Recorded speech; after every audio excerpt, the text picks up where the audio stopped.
WhatsApp guys, toxic biggest mistake और a master stroke. और भाई मास्टर स्ट्रोक क्या लगता है दोस्तों, बताइएगा। हम तो देख के आएंगे, हमें तो हाँ। स्वाद आया टीजर देखकर। करते हैं एंजॉय। लेटर फैक्ट्स वीडियो है 1 2 3 गो।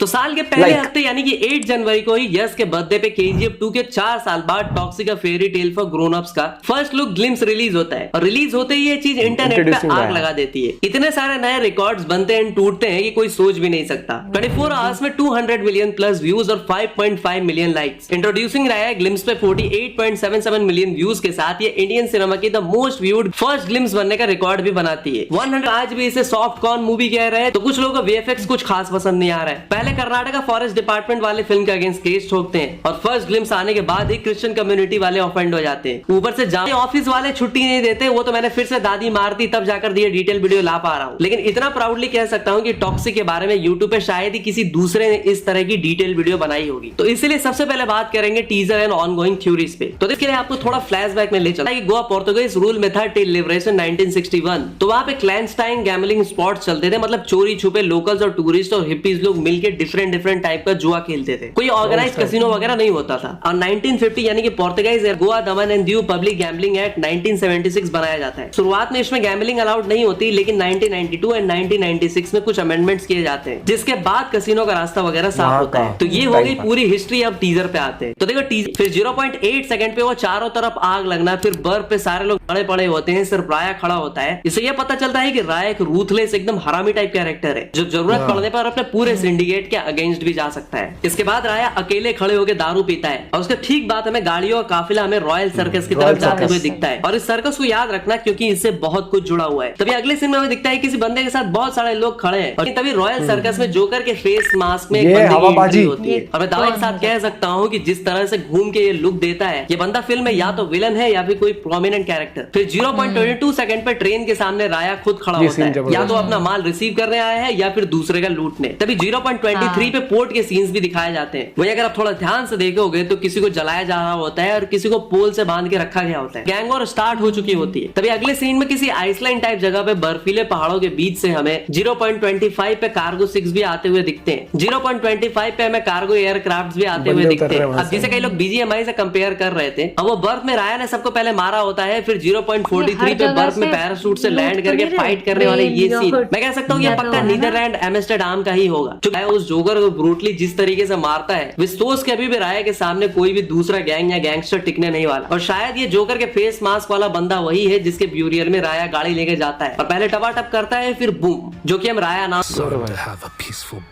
अब इस 20 फरवरी वाले टीजर की बात करें तो जबकि आजकल बड़ी फिल्मों में स्टार पावर का हल्ला पहले दिन से ही शुरू हो जाता है, लेकिन गीतू मोहनदास एंड यस की टीम ने एक सोची समझी स्ट्रेटेजी यूज करी है। एक्चुअली KGF के बाद यस की इमेज एक लार्जर देन लाइफ हीरो की बन चुकी है। और मेकर्स जानते हैं कि भी ऑडियंस सिर्फ यश को देखने के लिए ही एक्साइटेड है। अगर वो बाकी एक्टर्स जैसे कि नयनतारा या कियारा आडवाणी, जिनकी सिर्फ रूमर्स है, उनको दिखा देते तो फोकस डिवाइड हो। और आपने नोटिस किया होगा बड़ी फिल्में यानी कि पुष्पा 2 या फिर जवान वगैरह में इन लोगों ने अपनी कास्ट को एक साथ रिवील नहीं करा था। इन लोगों ने भी एक लेयर्ड अप्रोच फॉलो करा था। फेज 1 में title and hero look, phase 2 में द लीडिंग लेडी रिवील किया था, फिर फेज 3 में एंटागनिस्ट यानी विलेन रिवील हुआ था, और इस तरह फिल्म की हाइप बनी रही थी। तो अब बात करते हैं धुरंधर क्लैश से इंपैक्ट ऑन कलेक्शन पे। तो देखो धुरंधर 2 और टॉक्सिक क्लैश 2026 का सबसे बड़ा सिनेमैटिक शोडाउन होने वाला है। दोनों फिल्में 19 मार्च को रिलीज हो रही है और इसका इंपैक्ट बॉक्स ऑफिस पे काफी बड़ा होगा। धुरंधर 2 इसका पहला पार्ट एक फेनोमेनन था जिसने हिंदी वर्ल्ड में रिकॉर्ड ब्रेकिंग कमाई की। तो सीक्वल होने के नाते नॉर्थ इंडिया और मल्टीप्लेक्सेस पे इससे ज्यादा स्क्रीन्स मिलने की उम्मीद है, लेकिन गल्फ कंट्रीज में बैन होने की वजह से फिल्म को कुछ नहीं मिलने वाला। और एक शॉकिंग बात बताऊं, धुरंधर पार्ट 1 ने कर्नाटका में 70 करोड़ का बिजनेस किया था। अगर सीक्वल भी वहां पे चलती है तो यस के घर में जाकर के टॉक्सिक के बिजनेस में किया था। अब देखो ट्रेड एक्सपर्ट्स का मानना है कि इंडिया एक सुपर रिच कंट्री नहीं है जहां हर कोई एक हफ्ते में 2-2 महंगी टिकट्स खरीदे, खास करके मल्टीप्लेक्स की 300 to 500 रुपए की टिकट्स। संजय गुप्ता जैसे डायरेक्टर का कहना है कि ये क्लैश अनफॉर्चुनेट है क्योंकि दोनों फिल्में एक दूसरे का बिजनेस खा जाएंगी। राम गोपाल वर्मा ने तो इस क्लैश को धुरॉक्सिक का नाम दे दिया है, और खासकर KGF 2 के 4 साल बाद टॉक्सिक अनाउंस हुई थी। अब देखो दो बड़ी फिल्में अगर एक साथ आती है तो स्क्रीन डिवाइड को प्रोड्यूस भी किया है। वैसे जुगाड़ वालों की बात छोड़ो, आप बताओ कि आप किस फिल्म को थिएटर में एक्सपीरियंस करने जा रहे हो। I mean, किसे सपोर्ट करोगे? अपनी अपनी पावर कमेंट सेक्शन में जरूर दिखाओ। तो मिलते हैं अगली वीडियो में, तब तक के लिए हर हर महादेव। हर हर महादेव। मैं पहले दिन धुरंधर देखूंगी, उसका एक रीजन है क्योंकि वो जो क्यूरियोसिटी है ना कि अब क्या होगा, जैसे कोई बुक है ना आधी पढ़ के छोड़ दी, हाँ कोई स्पॉइलर ना आ जाए, ठीक है। और देन फिर मैं वो वाली देखूंगी। तो हम 2 दिन सेलिब्रेट करेंगे सिनेमा हॉल को। एक दिन जाएंगे एक दिन हम लेकिन जाएंगे, देखेंगे दोनों थिएटर में ही। हाँ एक दिन जाके हम करके आएंगे लंच, और या एक फिर दिन ऐसे भी होता है हम ब्रेकफास्ट करें और फिर मूवी देखें, हाँ और फिर एक दिन लंच करें फिर मूवी देखें, ऐसा हाँ, प्लान ये हो मतलब सकता इस टाइप से टिकटिंग बुक करें, क्योंकि नॉर्मली हमारी आउटिंग आजकल बहुत कम हो रही है, बस इस महीने थोड़ी ज्यादा ही होगी शादी ब्याह में। तो मुझे लगता है कि मूवीज कई बार आती है ना जो आपको पसंद हो तो सेलिब्रेट भी करनी चाहिए। कुछ मूवी का ऑलरेडी पता है एक माइंड में होता है कि यार ये तो मैं थिएटर पे ही देख, जैसे धुरंधर थी, कल की का हमने बोला था, एनिमल, और कौन सी थी, केजीएफ, कुछ ऐसी।